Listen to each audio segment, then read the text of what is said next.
할렐루야. 1월 17일 수요일 원포인트 큐티 시간에 함께 하신 성도님들을 주님의 이름으로 축복합니다. 오늘 하나님께서 우리에게 주신 말씀은 아모스 2장 1절에서 16절까지의 말씀입니다. 우리 한 목소리로 합독하겠습니다. 여호와께서 이와 같이 말씀하시되 모압의 서너 가지 죄로 말미암아 내가 그 벌을 돌이키지 아니하리니 이는 그가 에돔 왕의 뼈를 불살라 죄를 만들었음이라. 내가 모압에 불을 보내리니 그리옷 궁궐들을 사르리라. 모압이 요란함과 외침과 나팔 소리 중에서 죽을 것이라. 내가 그 중에서 재판장을 멸하며 지도자들을 그와 함께 죽이리라. 여호와께서 말씀하시니라. 여호와께서 이와 같이 말씀하시되 유다의 서너 가지 죄로 말미암아 내가 그 벌을 돌이키지 아니하리니 이는 그들이 여호와의 율법을 멸시하며 그 율례를 지키지 아니하고 그의 조상들이 따라가던 거짓 것에 미혹되었음이라. 내가 유다에 불을 보내리니 예루살렘의 궁궐들을 사르리라.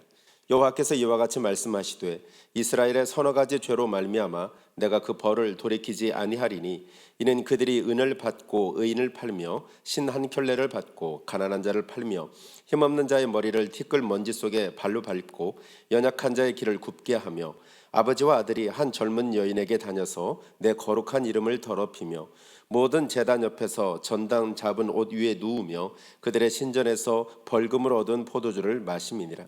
내가 아모리 사람을 그들 앞에서 멸하였나니 그 키는 백향목 높이와 같고 강하기는 상시르 나무와 같으나 내가 그 위에 열매와 그 아래의 뿌리를 진멸하였느니라. 내가 너희를 애굽 땅에서 이끌어내어 40년 동안 광야에서 인도하고 아모리 사람의 땅을 너희가 차지하게 하였고 또 너희 아들 중에서 선지자를 너희 청년 중에서 나실인을 일으켰나니 이스라엘 자손들아 과연 그렇지 아니하냐. 이는 여호와의 말씀이니라. 그러나 너희가 나실 사람으로 포도주를 마시게 하며 또 선지자에게 명령하여 예언하지 말라 하였느니라.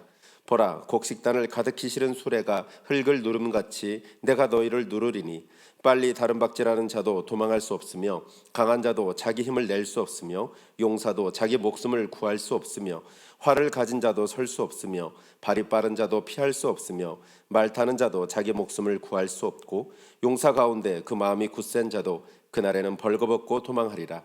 여호와의 말씀이니라. 아멘. 이 시간 세상과의 적당한 타협은 하나님과의 관계 단절이다라는 제목으로 목사님께서 말씀을 전해주시겠습니다. 할렐루야. 자, 우리는 이제 아모스서의 1장을 통해서 하나님께서 우리 에돔이나 모압이나 암몬이나 특별히 또 여러 그 두로나 뭐 이런 족속들의 죄악에 대해서 하나님이 심판한 내용을 봤습니다. 그러나 오늘 여기 2장에 오면서부터 우리는 이스라엘, 유다, 바로 내 백성에 대한 죄에 대한 하나님이 심판을 지금 약속하고 있는 모습을 보게 돼요. 4절에 보면 여호와께서 이와 같이 말씀하시되 유다의 서너 가지 죄로 말미암아 내가 그 벌을 돌이키지 아니하리니 이는 그들이 여호와의 율법을 멸시하며 그 율례를 지키지 아니하고 그의 조상들이 따라가던 거짓 것에 미혹되었습니다.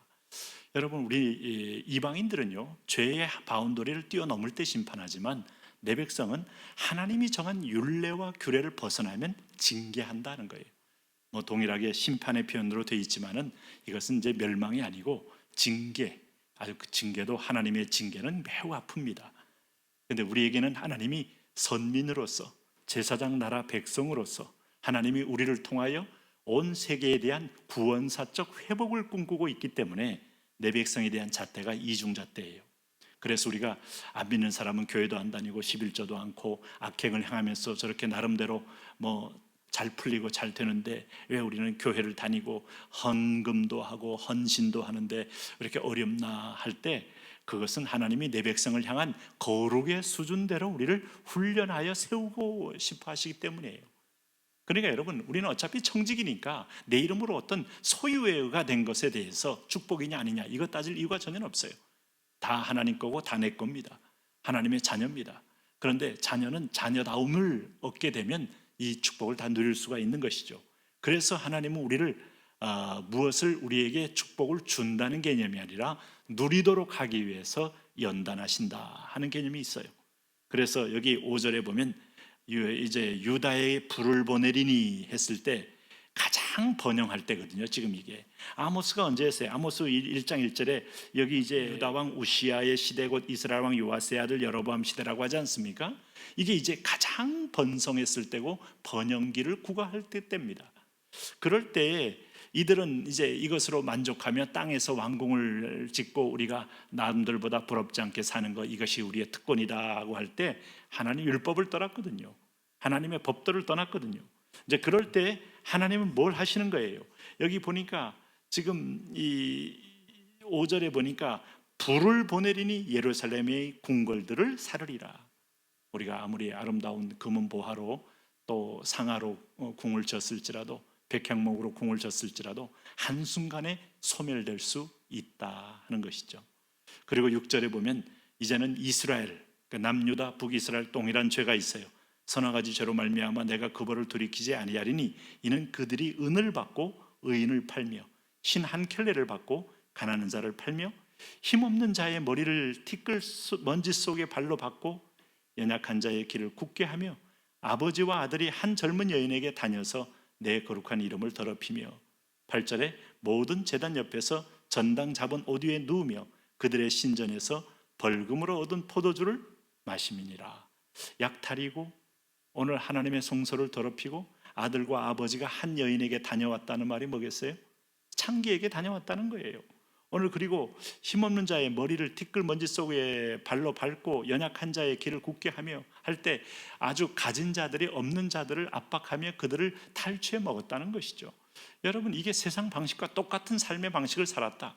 하나님이 세운 유대 공동체라는 것은 이것은 공유적 공동체요, 오늘 어려울 때 서로 나눔의 공동체요, 함께 짊어질 공동체. 이게 바로 교회의 하나의 그림자였던 거예요. 교회는 은사가 많은 자나 적은 자나 부자나 아니면 가난한 자나 아니면 높은 자나 낮은 자나 할 것 없이 은사별로 하나하나 자기의 위치에 서서 하나의 그리스도 안에서 서로 지어져 가는 공동체인데, 이게 깨어지면 공동체를 깬 게 아니고 하나님의 집을 깬 거고 하나님의 교회를 깬 겁니다. 이제 이럴 때 하나님은 이것으로 하나님 나라가 이루어지지 않잖아요. 그럴 때 하나님은 오늘 어떻게 했습니까? 9절에 보니까 내가 아모리 사람을 그들 앞에서 멸하였나니 그 키는 백향목 높이와 같고 강하게는 상수리나무 같으나 내가 그 위에 열매와 그 아이의 뿌리를 진멸하였느니라. 내가 너희를 애굽 땅에서 이끌어내어 40년 동안 광야에서 인도하고 아모리 사람의 땅을 너희가 차지하게 하였고 또 너희 아들 중에 선지자를 너희 청년 중에 나시린을 일으켰나니 이스라엘 자손들아 과연 그렇지 아니하냐? 이는 여호와의 말씀이니라. 아하, 이들이 지금까지 하나님의 은혜로 특별히 나시린은 뭐겠습니까? 하나님께 온전히 바쳐진 자요, 온전히 드려진 자요. 그래서 예배적 존재로 제사장 나라의 특징인데 그렇게 특별하게 선택받고 불림받고 오늘 아모리 땅을 다 차지함으로 내 것 너희 것 되게도 만들었는데 오늘 너희가 오늘 이렇게 세상의 방식과 똑같이 하나님 율례와 율법을 벗어났다 이겁니다. 돌이켜보면 노아 때는 노아의 법이 있었어요. 방주에 들어오는 법이 순종의 법이에요. 오늘 하나님께서 이스라엘 백성들이 저 남녀가 혼혈 또 혼합 이거 금지하는 법이 있어요. 그 다음에 또 할례법이 있어요. 율법과 계명의 법이 있어요. 십자가 법이 있어요. 예언의 법이 있어요. 이 모든 법 덕에 하나님의 그 법리 나라를 세우는 강령인데 이걸 떠나게 될 때 하나님은 그들의 존재 이유를 찾지 못한다 하는 겁니다. 그래서 이제 여기 이스라엘에게 내리시는 이 징계가 13절에 곡식단을 가득히 실은 수레가 흙을 누른 같이 내가 너희를 누르리니 14절 빨리 다른 복잡한 자도 도망할 수 없으며 강한 자도 자기 힘을 낼 수 없으며 용사도 자기 목숨을 구할 수 없으며 15절 활을 가진 자도 설 수 없으며 발이 빠른 자도 피할 수 없으며 말 타는 자도 자기 목숨을 구할 수 없고 용사 가운데 그 마음이 굳센 자도 그날에는 벌거벗고 도망하리라. 하나님의 집에서 열방을 향하여 통치하고 베풀고 나누어서 세워져야 할 그 나라가 오늘 이방인에 의해서 도망가는 나라가 됐다는 사실은 하나님이 이들이 율법과 율례를 탈법했고 탈선했다 하는 거예요. 여러분, 오늘 이스라엘을 연단하기 위한 도구로 하나님이 남겨둔 칼인데 이 칼이 이스라엘을 치게 될 때 이렇게 비참해지는 겁니다. 우리 주변에 아직도 악하고 강한 세력이 있는 것은 우리를 연단하기 위함이에요. 때로는 하나님이 개인적으로 부르고 공동체적으로 부르기도 하고 때로는 어떤 때는 민족과 국가별로도 그 나라를 단위별로 쓰실 때가 있어요. 지금 대한민국이 그런 위치에 와 있는데 여기서 여러분 좀 전방위적으로 이게 동성애법 통과시키고 났을 때 그 엄청난 영적인 암흑기를 생각한다면 참으로 정신 차려야 되고 두려워할 때인 겁니다.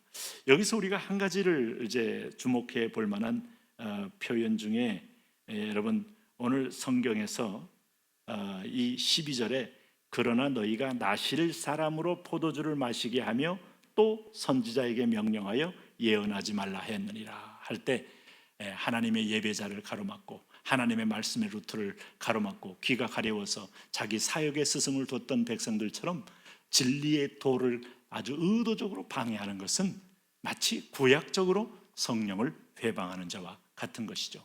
오늘 우리가 여러분 복음은 증거돼야 되고 하나님의 뜻은 선포돼야 되고 하나님의 율례는 그대로 변함이 없기 때문에 두려움으로 우리 성경에 이 콘텍스트와 이 상황에서 텍스트라는 이 말씀의 본질로 자꾸 돌아와서 이 텍스트를 가지고 콘텍스트를 우리가 해석하는 거지 시대와 상황이 이르기 때문에 아닙니다 하면서 이걸 변색할 수 없는 거예요. 하나님은 여전히 거기 계시고 여전히 변치 않는 하나님의 기준과 율례로 서 계시는 거룩하시고 완전하신 분입니다.